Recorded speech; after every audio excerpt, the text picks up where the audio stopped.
Wow, amen. Great song, amen. Everything He forgot. Salamat po sa Panginoon. Kung meron mang isang bagay na kinalimutan ng Panginoon, yan ang ating kasalanan. Amen? And that's the good thing when you put your trust in the Lord. Lahat ay kakalimutan niya. No one is perfect, brethren. Lahat tayo is subject to make mistakes. Pero salamat sa Panginoon. Sabi nga ng isa pang awitin, that our sins are in the depths of the sea. Kaya yan po ang dapat po natin tandaan. Kaya dapat hindi na po tayo mamuhay sa kasalanan. Amen. At alam niyo po, salamat sa Panginoon, it is always the presence of the Holy Spirit and the move of the Holy Spirit. Simula po sa awitin ng choir, sa awitin ng mixed quartet, and then sa solo, everything is all in line with the message of God this morning. Amen. Are you ready for the preaching? Amen. Amen. Shall we all stand up, please? At tayo po lahat ay tumayo at salamat po sa Panginoon sa muling pagbigay ng pagkakataon, pribileyo. It's always a privilege to share the Word of God. At salamat sa Panginoon na tayo po ay merong pagkakataon na tayo po ay makapakinig ng salita po ng Diyos. Alright, now let's open our Bibles in the book of Zephaniah.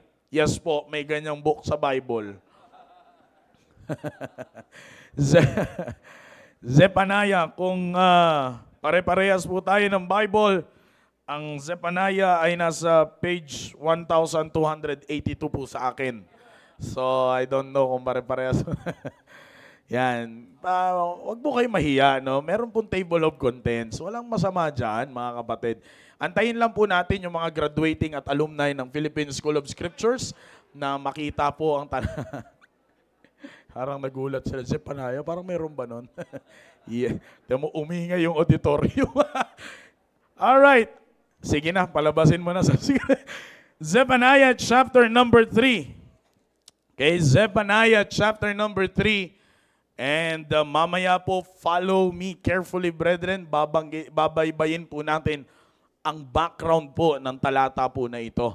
Napakaganda po, mga kapatid, ng talata po na ito. Zephaniah chapter number 3 in verse number 17. Okay, Zephaniah chapter number 3 in verse number 17. The Bible says, "The Lord thy God in the midst of thee is mighty. He will save. He will rejoice over thee with joy. He will rest in his love. He will joy over thee with singing." Alam niyo po, to appreciate this verse right here, babaybayin po natin ang background ng Zephaniah chapter number 3. And the whole setting kung bakit po ito naisulat ni Prophet Zephaniah. Okay? So kaya maganda po ang ating pag-uusapan ngayon pong umaga po na ito. Alright? Tayo po ay manalangin. Our most gracious Heavenly Father, O God, thank you once again for allowing us to hear something from your word this morning.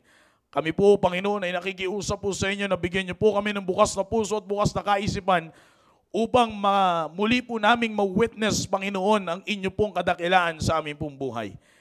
And may the message of your word that will be preached this morning, O God, ay mas lalo po kaming matulak na kami po ay manampalataya sa inyo ng lubos. At kami po, Panginoon, ay hindi umasa sa mga bagay sa ibabaw po ng mundo po na ito. Salamat po, Diyos. At again, ang aking pong pakiusap, bigyan nyo kami lahat ng bukas na puso at bukas na kaisipan. Use me, I pray, O God. Holy Spirit, I beg you, please, flow through me and make me a blessing. This is not my word. This is your word, O God. I cannot do this without you. So just please use me and make me a blessing to your people this morning, O God. And I promise you, and we promise you, that whatever praise and glory na aming pong matatanggap, ibabalik po namin yan lahat sa inyo, for thou art worthy to receive everything. Please forgive us from all of our sins and make us worthy to hear your word. In Jesus' name we pray. Amen. Amen. All right, please be seated. Ngayon pong umaga ay napakaganda po ng ating pong pag-uusapan, mga kapatid. Now, follow me carefully as I first give you the background of the message or the book of Zephaniah. Now, the Bible is very clear. Napakagandang talata po mga kapatid. As you notice, the verse that was being read here, dito po sa talata na ating pong ginamit, ay makikita po natin, ang sabi po ng Biblia, the Lord thy God in the midst of thee is mighty. He will save, He will rejoice over thee with joy, He will rest in His love, He will joy over thee with singing. Now, as we understand the verse itself, brethren, it seems like na ito po ay conclusion sa lahat ng mga bagay na nangyari.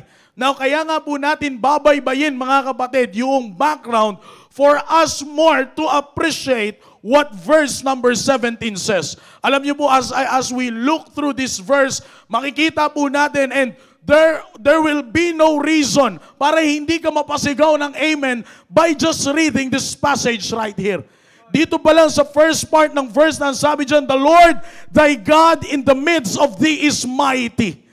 Diyan pa lang mga kapatid, sinisigurado ko na po sa inyo na tayo ay matutulak na magpasalamat sa Panginoon. Pero alam niyo po mga kapatid, mag-antay-antay lamang po tayo, because as we understand the background of the book of Zephaniah and why Prophet Zephaniah ay tinuro niya po ito, mas lalo nating ma-appreciate ang verse po na ito. Now, let's go down to the background of the book.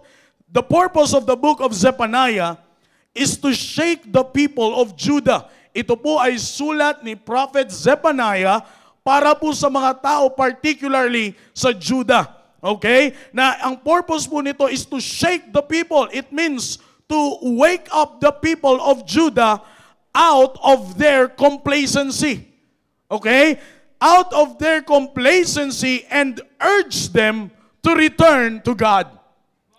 Because this is the time, ito po yung time, noong isinulat po ito ni Prophet Zephaniah, this is the time that King Josiah, okay, ito po ay panahon na ni Josiah, kilala natin si Josiah, he is the famous king, pinakabatang king na naghari po sa lugar po ng Israel. And his age is what?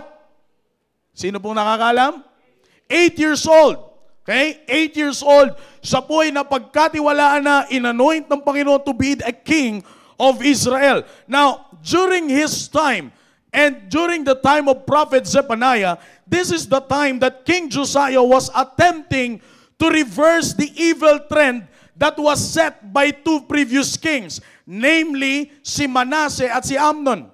Okay? Ito po yung time na sinusubukan ni King Josiah na baguhin ang nakasanayan ng tao.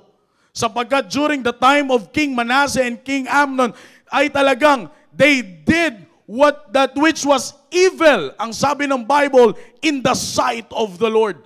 Ang ginawa nila ay naggumawa sila ng mga bagay na karumal-dumal sa harap ng Diyos. Kaya nga, here comes Prophet Zephaniah shaking the people of Judah and waking. By the way, the very job of a prophet is to proclaim the message na gustong paratingin ng Diyos sa kanyang mga tao. Okay? Yan ang trabaho po ng isang propeta.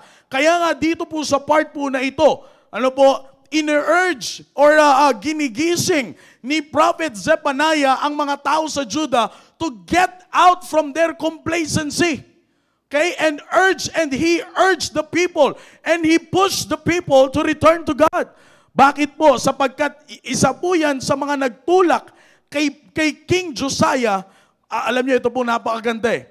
Isipin niyo po kung ito ay nangyayari sa panahon po natin ngayon. Imagine the president and the pastor of a church na nagkakaisa para sa pagbabago ng isang nasyon. Napakagandang tingnan, mga kapatid. Kaya nga isa yan sa mga nagtulak kay King Josiah na sabayan niya po yung pangyayari as Prophet Zephaniah preaches to the people of Judah. Now, the people of Judah became complacent because they are in a situation na tanggap na po nila kung ano po ang nangyayari sa buhay nila. They have this attitude of self-approval. Yan po ang attitude ng mga tao sa Judah. Okay? Nagkaroon na sila, nandoon na sila, na-stuck na sila doon sa situation na meron na silang attitude na self-approval. They thought that they are good in the sight of God, but the truth of the matter is, they are not. They just thought na maayos sila sa harap ng Diyos. They just thought, okay, tapos na. Because ang akala nila, nung nagkaroon na ng King Josiah, akala nila, okay, sa wakas, wala na si King Manasseh, wala na si King Amnon, here comes King Josiah, na inaayos ang lahat ng mga bagay. Akala nila, ayos na rin sila sa harap ng Diyos. Kaya nga po naging complacent sila, na-stuck sila sa isang attitude na tinatawag nating self-approval. Na sinasabi nila na sila ay maayos sa harap ng Diyos. But the truth of the matter is, and the saddest thing above all, they are not right in the sight of God. Now, their true condition, brethren, their true condition, ito po nakakalungkot na hindi nakita ng mga tao po doon. Their true condition is they were deeply entrenched in wickedness, corruption, and idolatry, having forsaken God despite King Josiah's reform. Sabi ko nga po sa inyo, kaya nagkaroon sila ng attitude of self-approval because they thought na may maayos na silang hari. Kaya okay na sa kanila na mag-settle na lang doon sa kalagayan kung nasan sila. Sabi ko nga po mga kapatid, walang kwenta ang pagkakaroon mo ng maayos na leader kung hindi ka rin susunod sa gustong mangyari ng leader. Kaya ngayon ang akala nila, nandoon na sila sa situation that they thought they are right in the sight of God. Pero hindi na nila nakikita that they are being entrenched in wickedness. Lubog na sila sa kasalanan, corruption, and idolatry. They forsaken the God despite of King Josiah's reform.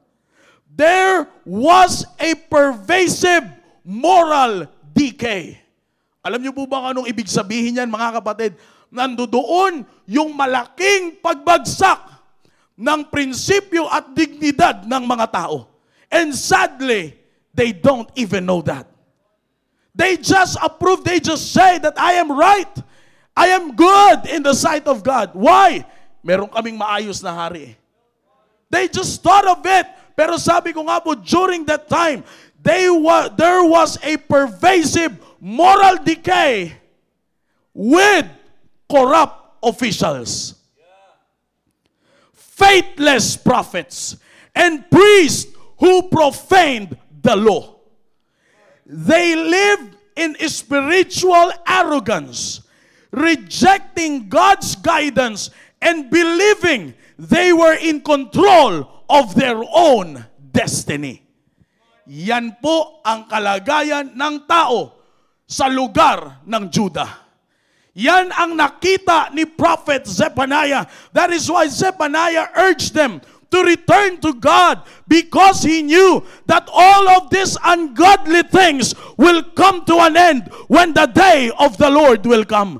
Kaya nga po in actually the whole setting of chapter number 3 ay makikita po natin dyan God's judgment on Judah. Kaya nga sabi po dyan in verse number 1, woe to her that is filthy and polluted to the oppressing city. Ganyan binungad ni Prophet Zephaniah ang kanyang letter to the people of Judah because akala nila they are good in the sight of God. Kaya nga sabi ni Prophet Zephaniah, you should return to God because God will put everything into judgment. Just like what Ecclesiastes chapter number 12 in verse number 14 says, for God shall bring every work into judgment with every secret thing, whether it be good or whether it be evil. Everything will come into judgment. Mga kapatid, nakakalungkot. Nakakalungkot pong isipin na nandoon na sila sa ganong klaseng kalagayan, pero hindi po nila yan nakikita. Hindi po nila nakita na nandoon na sila sa mismong this is Judah, mga kapatid. Sila po ay tao ng Diyos. This is God's own people. This is God's own land. But the saddest part above all is this. They don't even know na sila na pala, they are living in spiritual arrogance and rejecting God's guidance and believing, meron na silang paniwala that they were in control of their own destiny. Yan na po ang kalagayan ng tao sa lugar ng Juda.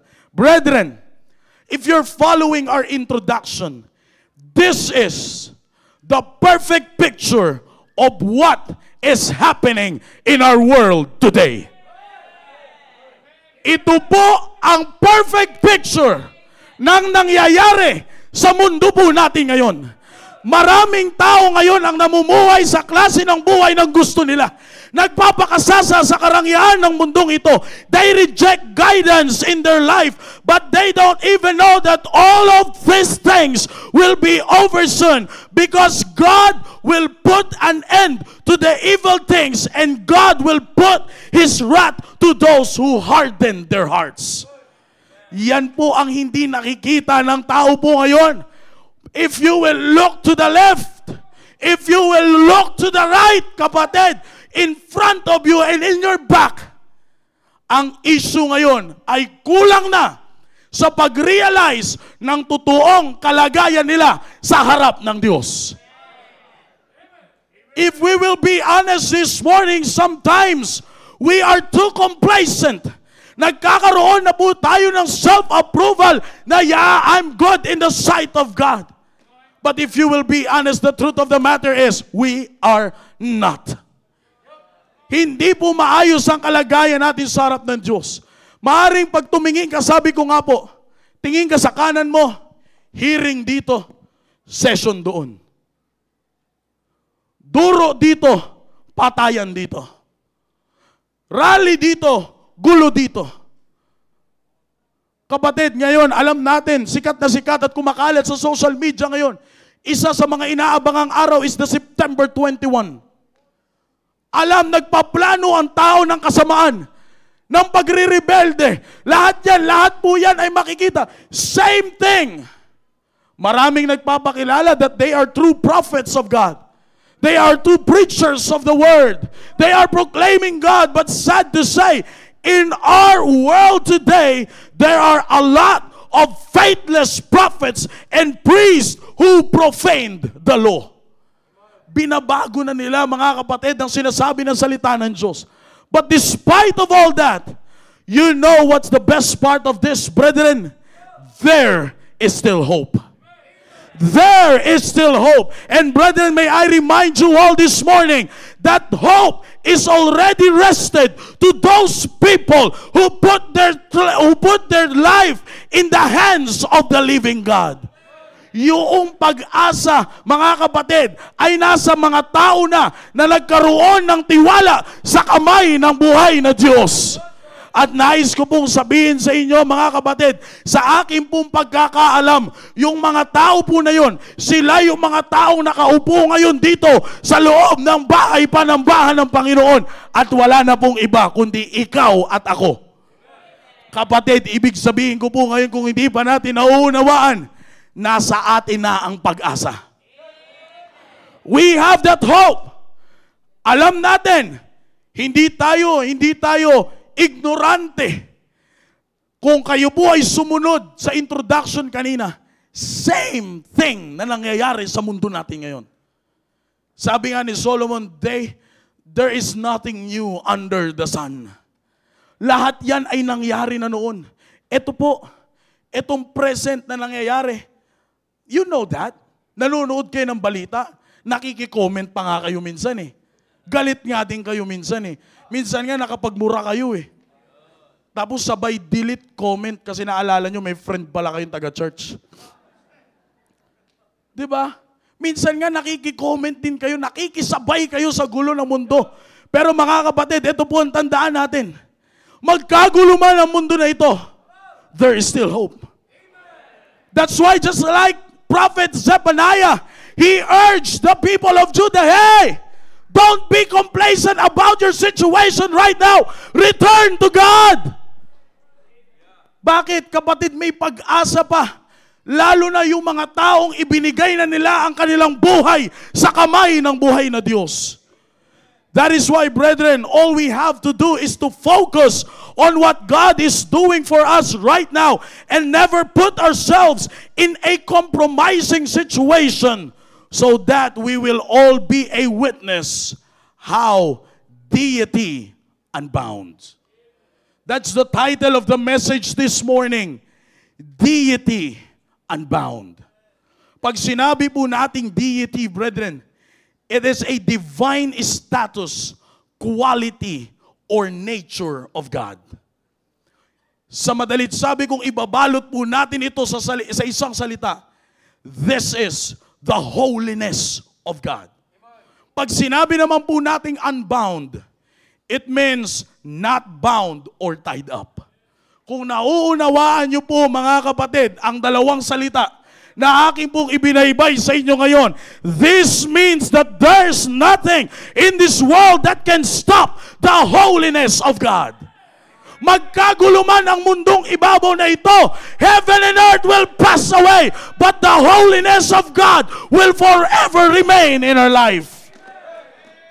Kapatid, marami nang sumubok niya noon pa. They even put Jesus on the cross. They thought that by putting him on the cross and dying there on the cross will stop the holiness of God. But they are wrong. They are wrong. Bakit po? Dahil nung namatay ang Panginoong Jesucristo sa cross ng Kalbaryo, mas lalo pang lumaganap ang kanyang holiness sa sangkatauhan. Dahil nung nabayubay ang Panginoon sa cross ng Kalbaryo, yes, siya ay namatay. Siya ay nailibing. But salamat sa Panginoon, siya ay muling nabuhay.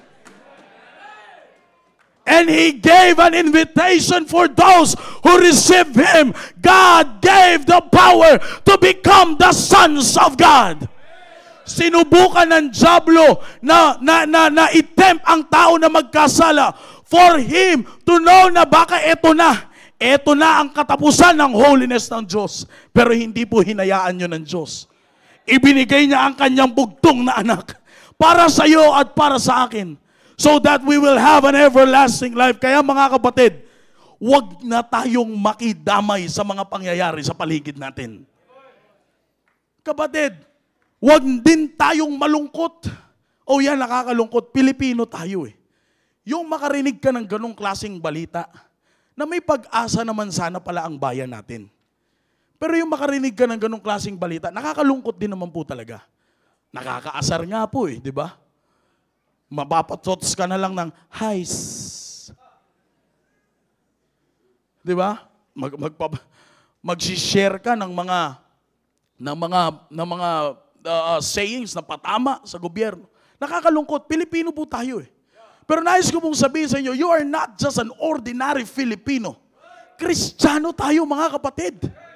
Maaring mawalan na sila ng pag-asa sa ibabaw ng lupa na ito, pero tandaan mo, ikaw may pag-asa ka pa din. May pag-asa tayo, kaya nga sabi ko nga po sa inyo, huwag tayong makidamay sa kanila upang makita natin yung holiness ng Diyos na hindi nababalot ng sanlibutan na ito. Huwag tayong malungkot. Huwag tayong makidamay sa kadahilanan na ikaw ay binigyan na ng katagumpayan ng Diyos na dakila sa buhay mo. Back in the verse that we've just read, brethren, it tells us that the Lord thy God in the midst of thee is mighty. Now, let's go back to the verse. Sabi po ng Bible in verse number 17, the Lord thy God in the midst of thee is mighty. Do we even understand this part here, right, brethren, right here? Alam niyo po ba ang ibig sabihin po ng mighty po dyan? It signifies, are you ready, brethren? It signifies God's supreme power and strength, assuring His people of His ability to overcome any obstacles and fulfill His promises. Yan po ang ibig sabihin ng mighty po dyan. Kapatid, kung alam mo na meron kang pinaglilingkuran ng ganyang klaseng Diyos, that He is mighty in your life, that He can, that it signifies His supreme power and strength. When we say supreme, it is the very chief of all. Wala nang pwedeng tumaas pa sa Kanya. Bakit? He is a supreme. Nandoon na yung supreme power. Nandoon na yung supreme strength niya. Bakit po? Because He is God. And His deity unbound. Walang makakapantay, walang makakaharang sa Kanyang holiness. Kaya nga mga kapatid, it's because of this. Sabi ni Prophet Zephaniah, return to God. Return to God. Bakit po? Because the Lord, thy God, in the midst of thee, is mighty. Maaring magdala ng kalungkutan ang mga pangyayari sa paligid natin. Pero tandaan po natin, meron tayong isang dakilang Diyos na ang Kanyang kabanalan ay walang sino mang pwedeng makahadlang. Alam niyo po kung paano niya ipinakita ang Kanyang pagiging mighty, how His deity unbound. Dito po sa talata po na ito, una po, God delivers. Sabi po ng Bible po dyan, the Lord thy God in the midst of thee is mighty. He will, what's the next word? Save. He will save. I don't know about you, brethren, but this point make me shout by remembering the reason why I feel good right now and why I am in a situation like this. Because God delivers. But what makes me even more shout, brethren, is the reason na hindi lamang po ito patungkol sa aking physical na kalagayan, kundi ito po ay patungkol sa aking spiritual na kalagayan na kung saan kahit kailanman ay hindi na ako magiging bihag ng aking kasalanan. Kapatid, minsan natutuwa tayo. Minsan natutuwa tayo kapag i-deliver tayo ng Diyos sa ating pong kalagayang physical. Wala namang hindi matutuwa. Yun lang bumiyahe ka araw-araw. Makarating ka sa paparoonan mo ng ligtas at malayo sa anumang aksidente. Makauwi ka sa iyong tahanan ng ligtas at malayo sa anumang aksidente. Kapatid, that is the physical deliverance of God in our life. Pero alam niyo po ang kagandahan po dito. When we say God delivers, it not just talks about how God delivers us from physical condition, but also on the spiritual condition. It's because of God's powerful ability to deliver His people from physical enemies and spiritual sin. Alam niyo po, as you look around, maraming galit sa atin. Maraming pwedeng mangyari sa atin. I don't know if you're familiar with the assassination of Charlie Kirk that was happened a few days ago. Maraming galit sa kanya. Kapatid, hindi rin iba sa atin. Maraming galit sa atin. Yung iba nga po, nandito eh. Nasa likod mo, hala ka. Andiyan na siya. Di ba? Maraming galit sa atin. Yung hindi ka pansinin, kakamayan mo, ang sama pa ng tingin sa'yo. Oh. Di ba? Grabe, ang daming galit sa atin. Pero mga kapatid, yung iligtas ka ng Panginoon mula sa kanila. Grabe yun. Eh how much more when God delivers you from spiritual sin? How much more yung spiritual na kalagayan mo? Alam niyo po mga kapatid, hindi lang yan ang ino-offer ng Diyos when it comes to His deliverance towards us. Not just only that, but He offered us a total well-being, restoration, and a secure relationship with Him. Ganyan pag sinabi natin God delivers. Yung meron kang secure na relasyon sa Diyos, na kahit kailanman hindi na pwedeng baguhin ng mga bagay sa ibabaw ng lupa na ito ang relasyon mo sa Diyos. Yes, normal na magkasala ka. Pero nandiyan dyan ang Diyos, ang sabi ng Bible, He is faithful and just to forgive us. Oops, hindi yan lisensya para gumawa ka ng kasalanan. Iba yung magkasala ka at iba yung mamuhay ka sa kasalanan. Ibang-iba po yun. Tayo po being justified by God bilang isang taong ligtas. Kapatid, hindi na tayo dapat namumuhay sa kasalanan. Doon mo makikita kung paano kayo dineliver ng Diyos. Because this part of the verse emphasizes God's omnipotence and faithfulness, foreshadowing the salvation brought by Jesus Christ and highlighting God's deep emotional investment, and joy in His people. Alam niyo po, kaninang madaling araw, habang pinag-aaralan ko po yung setting ng book, sabi ko, grabe. Pinag-aaralan ko yung setting ng book, tumingin ako sa YouTube ng mga balita na nangyayari. Eksaktong-eksakto. Ito yung present condition ng mundo natin ngayon. I don't know if you are familiar on what is happening in the country of Nepal. Ngayon, mga kapatid, kung gaano kagulo. Grabe ang kasamaan, laganap ang kasamaan. Pero nagpapakilala sila that they are one of the most religious countries in the world. Same thing, huwag na tayo lumayo. Mahal ang pamasahe sa aeroplano. Dito tayo sa Pilipinas. Kapatid, tumingin ka lang sa lahat. Actually, worldwide na po ang nangyayari sa atin. Even the Fox News ay binabalita kung ano nangyayari sa anomalya dito sa mga budget sa Pilipinas. All around the world na ang balita na nangyayari po sa atin. Sabi ko, exactly. Ito yung sinasabi. This is all the setting ng Book of Zephaniah.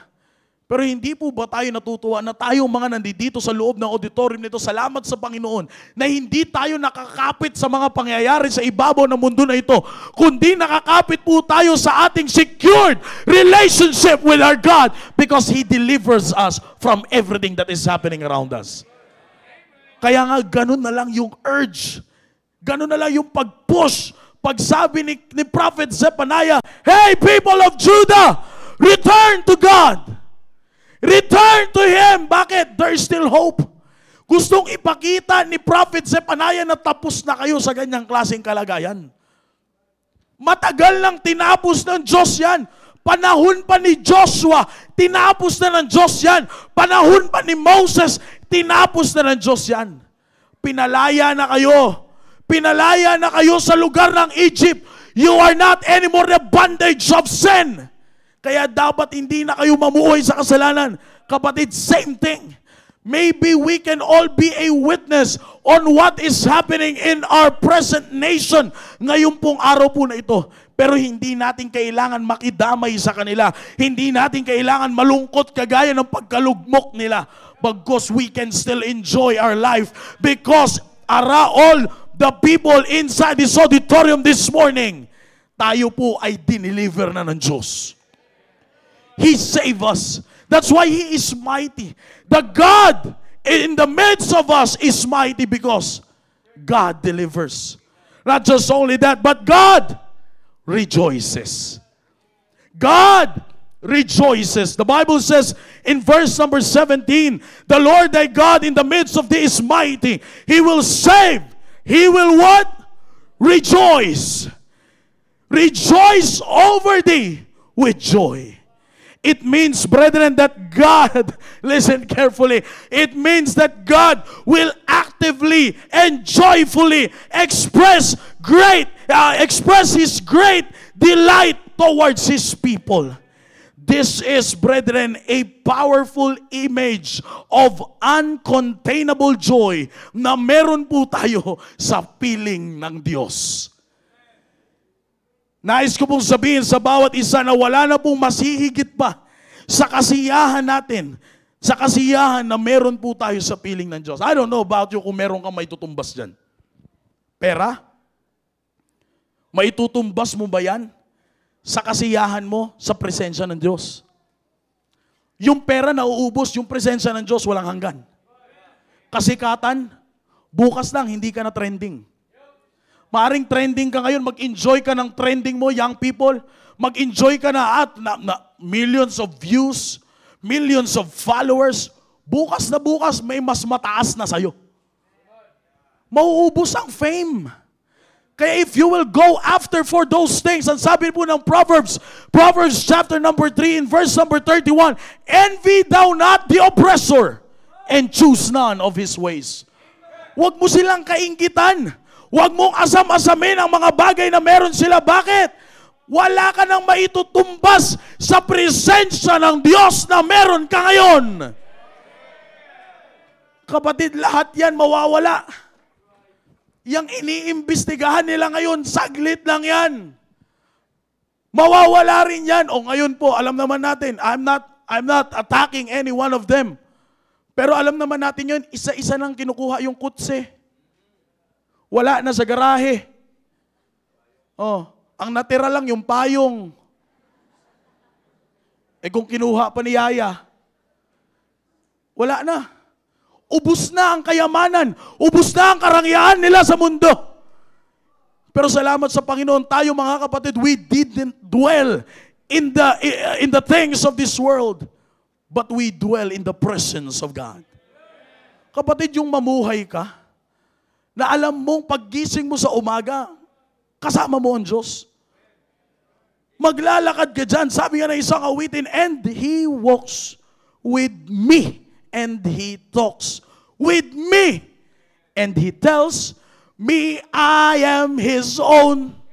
What a joy we share as we tarry there. Kapatid, yan ang awitin na isang Kristiyano na nag-i-enjoy sa presensya ng Diyos. You have the joy unspeakable and full of glory. Bakit? It's because of the presence of God. Ang kagandahan po nito, kapatid, sabi po ng Biblia, He rejoice. Alam niyo po ba ibig sabihin nun? Siya, ang ating Diyos ay masaya sa piling natin. Ang tanong, ikaw ba ay masaya kapiling ang Diyos? Maliwanag ang sabi ng Biblia, He rejoice over thee with joy. Kapatid, rejoice pa lang, masayang salita na yun eh. Ay ang sabi ng Biblia, yung kasiyahan niya ay meron pang kasiyahan.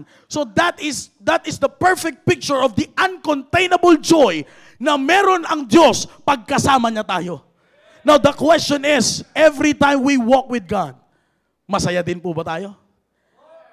Masaya po ba tayo na naglalakad kasama ang presensya ng Diyos? Kapatid, yung pinagmamalaki mong pera, mamaya lang pagtulog mo, hindi mo na yan kasama. Wala na yan. Mamaya lunch lang. Ilan ang dala mong bisita? Ubos. De, biro lang po, mahal namin kayo mga bisita namin. Di ba? Ilang pastil lang yan. Ilang tusok-tusok lang dyan. Saglit lang yan. Yung pera na pinagmamalaki mo ngayon, mamaya masama pa loob mo pag di mo nakatabi matulog yan. Pero kapatid, hindi ka dapat malungkot sa mga bagay na yan kasi pag gising mo kaninang umaga, meron ka ng presensya ng Diyos. Mamayang tanghalian, may presensya ka ng Diyos. Mamaya sa hapunan, may presensya ka ng Diyos. Sa pagtulog mo, may presensya ka ng Diyos. Pag gising mo, praise the Lord. They are new every morning because great is the faithfulness of God. That is how God rejoices in our life, brethren. Another thing, God rests in His love. Hindi po tayo lalayo. Dito lang po tayo sa verse na to. The Bible says, He will rejoice over thee with joy. He will rest in His love. This signifies His deep, notice the word, this signifies His deep satisfaction and fulfillment in His relationship with us. Kapatid, ang Diyos, kung hindi pa po natin yan nauunawaan, ang Diyos ay hindi na kailangan maghanap ng ibang tao para sabihin niya, satisfied siya. Ikaw lang sa Diyos, sapat na. Kaya sa Diyos ka na. Kasi pag sa Kanya, hindi ka sapat.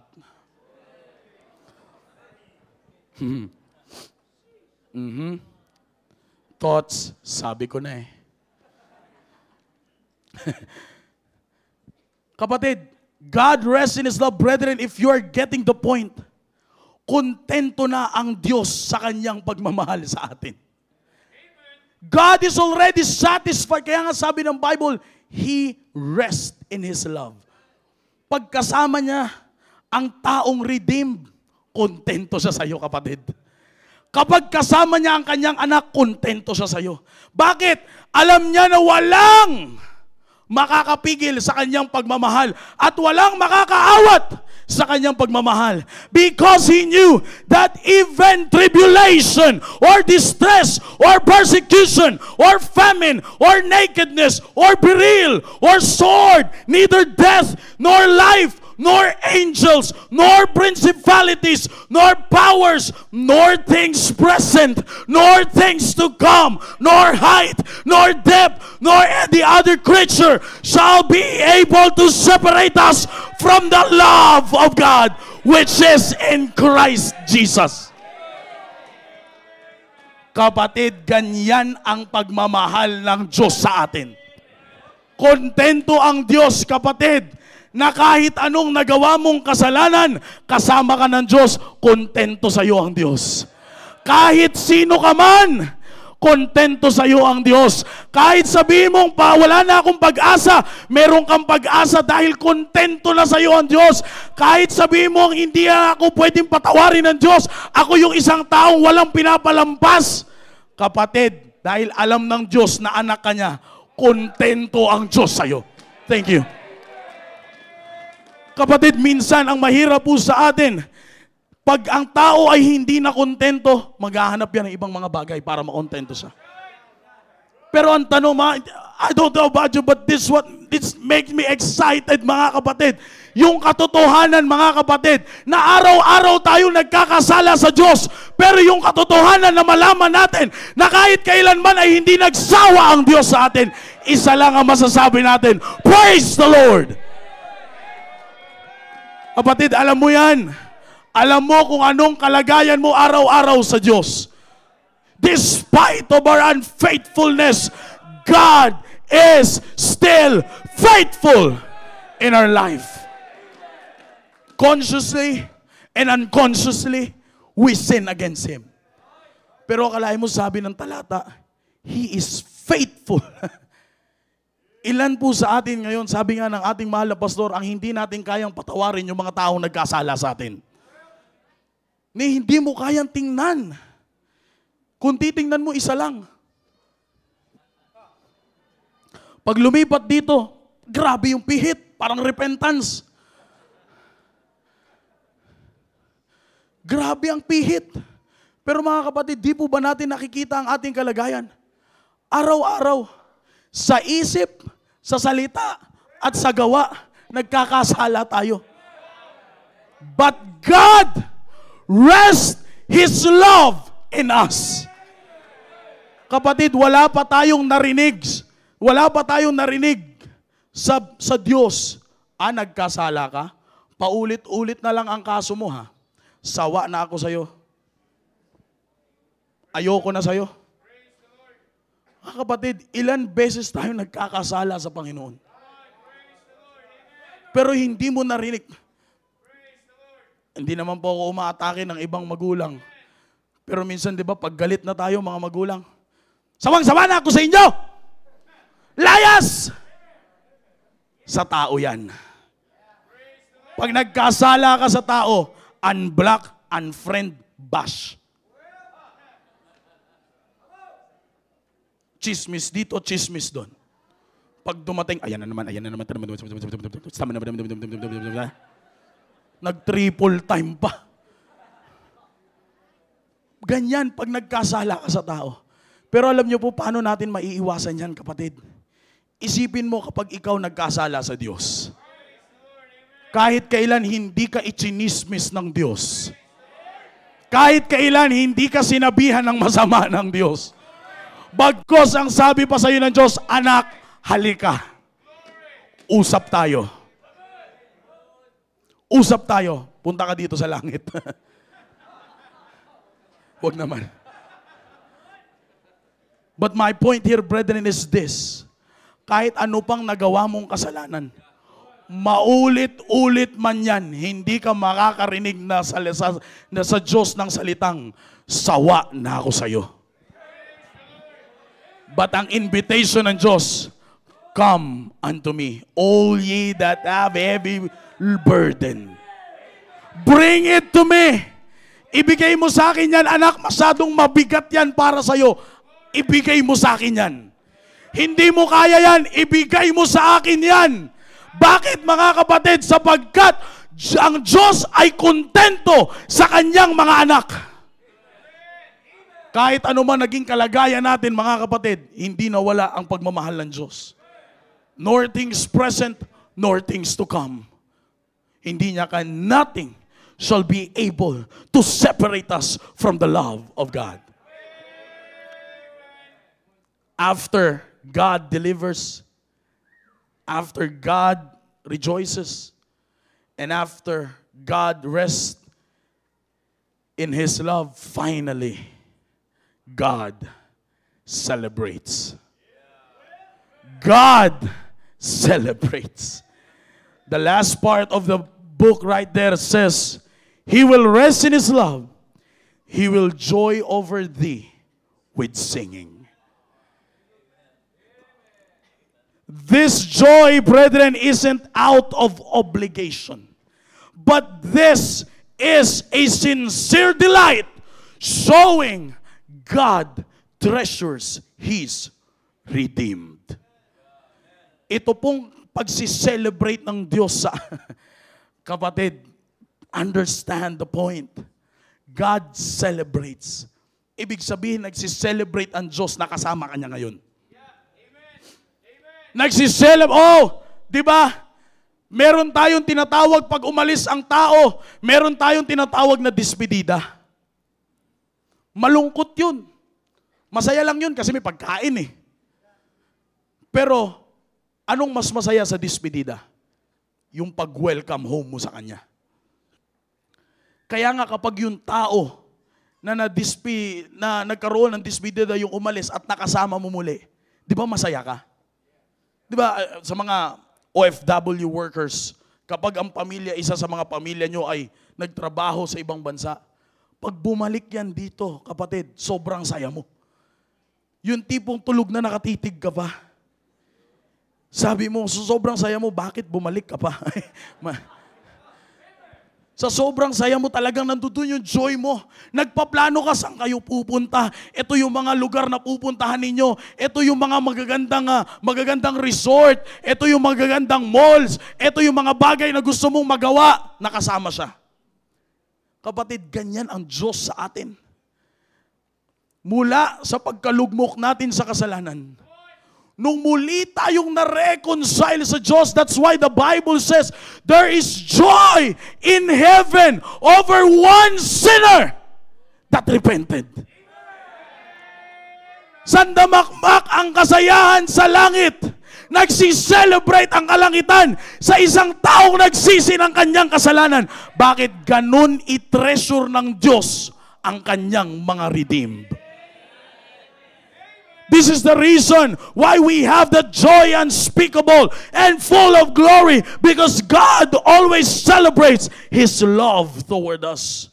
Yung kasiyahan ng Diyos, mga kapatid, sa atin ay hindi po yan bunga ng obligasyon, kundi ito po ay bunga ng kanyang pagpapahalaga sa atin bilang kanyang anak. You know what's the perfect example of this? Is the relationship of parents to their children. Na kahit walang gawing maganda, ikaw na anak, kahit, kunyari pa kayo, kahit walang gawing maganda ang isang anak, di ba mahal mo pa din yan? Kahit anong nagawa niyan, hindi mo mababaliktad ang sitwasyon na hindi mo anak. Kahit sabihin mong, bakit kasi ikaw pa ang naging anak ko? At the end of the day, you will come to a realization na mahal mo yung anak mo na yan. Kaya nga kahit anong mangyari, gagawin mo ang lahat to redeem him, to redeem her, to be back in your presence, to be in line in your principles with the Word of God. Bakit po? Anak mo yan eh. Mahal mo yan. That is a perfect illustration, brethren. Neto po ang sinasabi ko sa point po na ito na God celebrates. Kapatid, remember the prodigal son. Kinuha niya lahat ng kanyang mana. Nagrebelde siya sa kanyang magulang. Sabihin natin na pag ganun ang nangyari, abay talagang aabangan mo, literal, aabangan mo lang talaga yung anak mo. At baka magkaroon ka ng lingwahe mula sa iyong bibig na subukan mo lang bumalik talaga. Pero iba ang nangyari sa prodigal son. Araw-araw nag-aabang ang tatay. Bakit? Inaantay niya na bumalik yung kanyang suwail na anak. Na kahit anong mangyari, kaya siya nag-aabang dyan. Kasi pag nalaman ng tao na nandiyan dyan na yan, may pwedeng gawin na masama ang mga tao. Kaya when the prodigal son returns, anong ginawa ng tatay? He ran towards him. Tumakbo, niyakap, para protektahan. And after the protection that was given to the prodigal son, when he returned home, anong ginawa ng tatay? They celebrate. They celebrate! Bakit? Anong sabi ng tatay? This my son was lost, pero ngayon ay bumalik na siya. Let us all be merry. Magsaya tayo. Let us celebrate! Kapatid, that is the very familiar story when we return sa presensya ng Diyos. Kaya nga araw-araw nagsiselebrate ang Diyos sa atin. Isipin niyo po yan, kapatid. May I repeat that? Araw-araw nagsiselebrate ang Diyos na kasama tayo. Dahil alam ng Diyos na kung wala siya at hindi tayo bumalik sa Kanya, alam niya na balang araw, we will suffer eternal damnation in hell. At alam niya kung anong klaseng lugar ang impyerno. Alam niya na hindi yun nababagay sa kanyang mga anak. That is why when we receive the Lord Jesus Christ as our Lord and personal Savior and accept Him, we became the member of the family of God. Kaya araw-araw tayong kasama ng Diyos. At dahil araw-araw tayong kasama ng Diyos, araw-araw nagsiselebrate ang Diyos. Because, brethren, that love is a treasured love. Now, brethren, the challenge is this. There are so many things that is happening around us today. My question is, are we going to be a part of it, or we can just set ourselves apart from it? Marami na nangyayari. Just like what happened in the book of Zephaniah. Ganong klaseng tao na ang nasa paligid nila. Ang tanong ngayon, magiging parte ba tayo, or we will set ourselves apart from it? Nais ko pong sabihin sa inyo ngayon pong umaga, let us not waste our time chasing things of this world, but rather let us put our trust in God so that we will never miss when His deity unbound. Kapatid, holiness, the holiness of God, ang gusto ko pong makita po sa inyo ngayon. Walang makakapigil dyan, kapatid. Yung mga pangyayari sa ibabaw po ng lupa po na ito, wala yan. Hanggang dyan lang yan. Hanggang dyan lang po yan, yung mga pangyayari na yan sa ibabaw ng lupa po na ito. Kaya nga nais ko pong sabihin po sa inyo ngayong umaga, let us not waste our time chasing things of this world. Wag na. Sayang lang Mag-i-exert ka ng effort to be a part. Mag-i-exert ka ng oras para lang makilala ka that you are one of those people that against what is happening around in this world. Di na. I-google na lang po natin ang sarili po natin na tayo po ay matutong magtiwala sa Panginoon. Because para malaman lang po natin lagi that His deity unbound. Walang makakapigil dyan. Matagal na po. Matagal nang sinubukan ng tao na pigilan yan. Pero by the grace of God, we are still enjoying His presence. We are still enjoying His deliverance. We are still enjoying His rejoicing towards us. We are still enjoying His love toward us. And finally, we are celebrating with Him. Kaya nga ngayong umaga, mga kapatid, ang gusto ko pong matutunan natin ngayong umaga is that now we know that His deity unbound. Let's put our trust in the Lord. Tayo po lahat ay tumayo and awitin po natin yung awiting, "'Tis so sweet to trust in Jesus." This song is very familiar to us, pero nais ko pong mag-reflect po tayo towards this song as we all know that His deity unbound. "'Tis so sweet to trust in Jesus." Kapatid, wala nang masasarap pa sa piling na ito. Now let's sing the song as loud as we can on the first stanza and I'll sing. This so sweet to trust. Everybody sing it. Just to take him at his, just to rest. Amen. Just to know the same. Everybody say it, say it. Jesus, Jesus, how I trust him, how I, amen.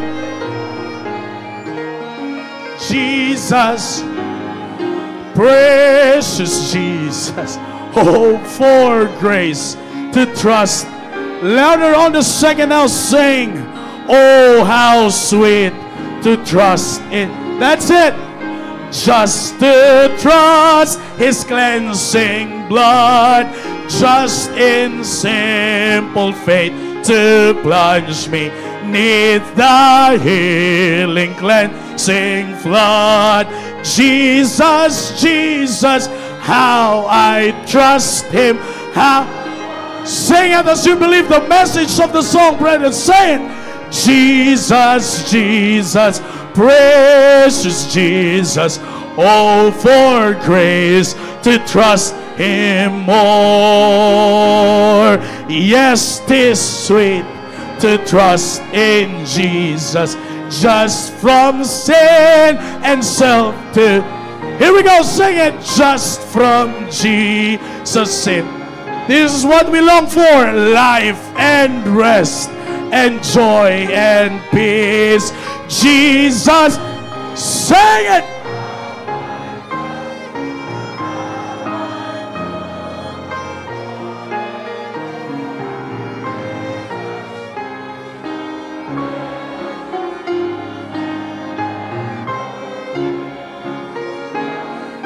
The last part of this song says, sabi po dito ng last part, I'm so glad I learned to trust Thee. Marami na tayong pinagkatiwalaang bagay sa ibabaw po ng lupa na ito. Marami na tayong pinagkatiwalaang tao sa ibabaw ng lupa na ito. Pero salamat sa Panginoon na dumating sa punto ng pagkakataon sa buhay natin na tayo po ay nagtiwala sa Diyos. Sabi po dyan, I'm so glad I learned to trust Thee. Precious Jesus, Savior, friend. And I know that Thou art with me, will be with me to the end. Let's sing that last part as loud as we can from the bottom of our hearts. Sing it now. I'm so glad I learned to trust Thee. Precious Jesus, Savior, friend, and I know that Thou art with me, will be with me too. Everybody sing it now. Jesus, Jesus, how I trust Him, how I prove Him more and more. Jesus, Jesus, precious Jesus, oh for grace. One more time as loud as we can, sing it. Jesus,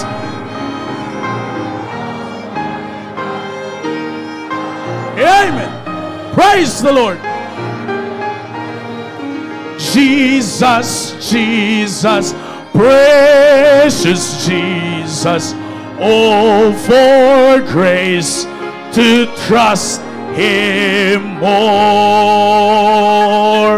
Brethren, the Lord thy God in the midst of thee is mighty. Let us put our trust in the Lord as we all witness that His deity unbound. Lumapit po tayo dito po sa altar, mga kapatid, at sa bahagi po ng mensahe ngayong umaga na kayo po ay kinausap ng Panginoon. Make a commitment and be serious on that commitment. Humingi po tayo ng tawad sa Panginoon kung kinakailangan nating humingi ng tawad. For some times of those times na kung saan kinalimutan natin ang presensya niya at inakala natin na pwedeng merong humadlang sa Kanya. But this time, let's make a commitment na muli nating ma-renew ang pagtitiwala natin sa Panginoon.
Dakilang Diyos, maraming salamat po, Panginoon, sa ginawa niyo po sa aming kalagitnaan ngayon pong oras po nito. All the glory belongs to you, O God, for what you have done in our lives this morning.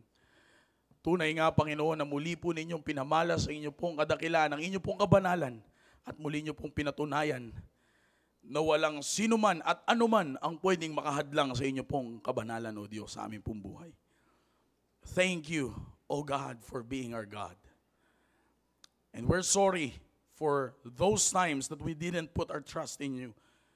And we're sorry for those times that we tried to be a part of what is happening in this world, O God, and lose our faith in you. Pero salamat, Panginoon, that this morning you taught us that there's still hope. And that hope is already rested in us as your sons and daughters, O God. O Diyos, maraming salamat po. Thank you for being God always in our life. Maraming beses na kinalimutan po namin ang pagka-Diyos nyo sa aming pong buhay. Pero salamat na kayo po ay nanatiling Diyos sa aming pong buhay. Salamat sa inyo pong deliverance. Salamat po sa inyo pong rejoicing. Salamat po sa pagre-rest ninyo, sa pagmamahal ninyo sa amin.